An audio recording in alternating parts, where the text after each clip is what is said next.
areal persawahan, seorang petani tampak berdiri sambil memandangi tanaman jagung. Sudah sebulan lebih tanaman jagung tersebut ia tanam. Kini tanaman jagung itu sudah mulai tampak menghijau. Setelah berkeliling di antara petak sawahnya, matanya terhenti pada rumput liar di antara tanaman jagung. Tanpa menunggu lama, Pak Saleh menyingsingkan lengan bajunya. Ia turun ke sawah dan menyiangi rerumputan di sela tanaman jagung. Panas matahari kian menyengat. Sesekali Pak Saleh menyeka mukanya dengan lengan baju. Ia tak memedulikan panas yang membakar kulitnya. Ia terus membersihkan rumput pengganggu.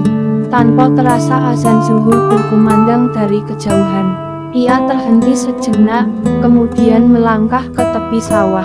Ia berjalan menyusuri pematang, dan berhenti di sebuah gubuk kecil di tengah sawah. Sebuah botol minuman ia raih. Sambil melepas lelah, ia menikmati hamparan hijau di bawah birunya langit. Nun jauh di sono tampak perbukitan hijau.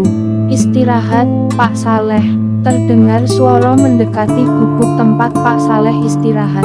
Iyo, Pak Jati, mari istirahat di sini dahulu sebelum pulang, ajak Pak Saleh kepada Pak Jati. Pak Jati duduk bersama Pak Saleh di gubuk tersebut.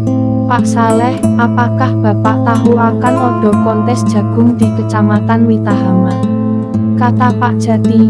Iyo, Pak, saya sudah mendaftar di kantor kelurahan. Apakah Pak Jati turut serta dalam kontes tersebut? Tanya Pak Saleh. Tidak, Pak, tahun ini saya tidak menanam jagung. Saya tidak bisa turut serta. Saya doakan semoga Pak Saleh memenangkan kontes tersebut, kata Pak Jati. Amin, terima kasih doanya, Pak. Saya tidak berharap menjadi pemenang. Yang terpenting saya berpartisipasi dan memperoleh pengalaman dalam kontes tersebut, kata Pak Saleh. Beberapa minggu kemudian, Pak Jati bertemu dengan Pak Saleh di sawah. Tampak Pak Saleh sedang menyiangi rumput. Otot tangan Pak Saleh terlihat kuat saat mencabuti rumput liar. Selamat, Pak Saleh. Anda memang pantas terpilih menjadi petani jagung terbaik. Saya bangga Anda membawa nama baik desa kita, teriak Pak Jati. Terima kasih, Pak Jati. Semua ini berkat doa Anda dan para tetangga yang lain, kata Pak Saleh dengan rendah hati. Banyak orang penasaran, bagaimana cara Anda merawat tanaman jagung tersebut. Tanya Pak Jati. Odo sojo, saya merawat tanaman jagung sama seperti yang lain. Tapi, saya memiliki resep rahasia untuk tanaman jagung saya, jelas Pak Saleh. Pupuk rahasia, tanya Pak Jati dengan penasaran.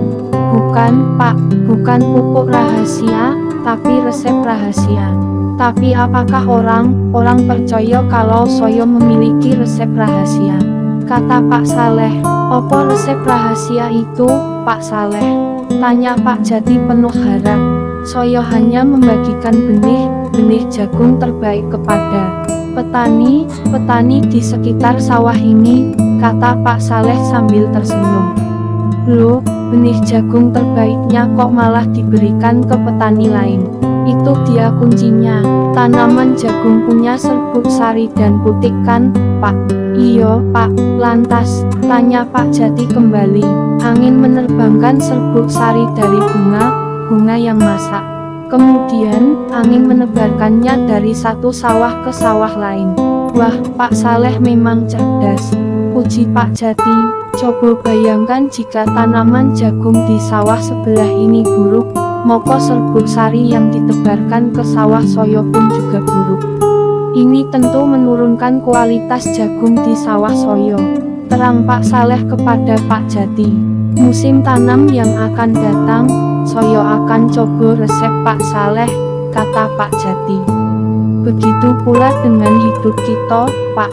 Jika kita ingin menjadi petani yang berhasil, kita harus menolong orang sekitar menjadi berhasil pula.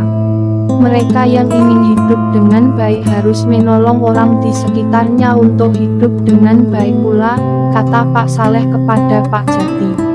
Pak Jati tersenyum mendengar perkataan dari Pak Saleh. Angin sepoi menerpa kedua wajah petani ini. Mereka tampak menikmati udara dan pemandangan hijau di sawah mereka.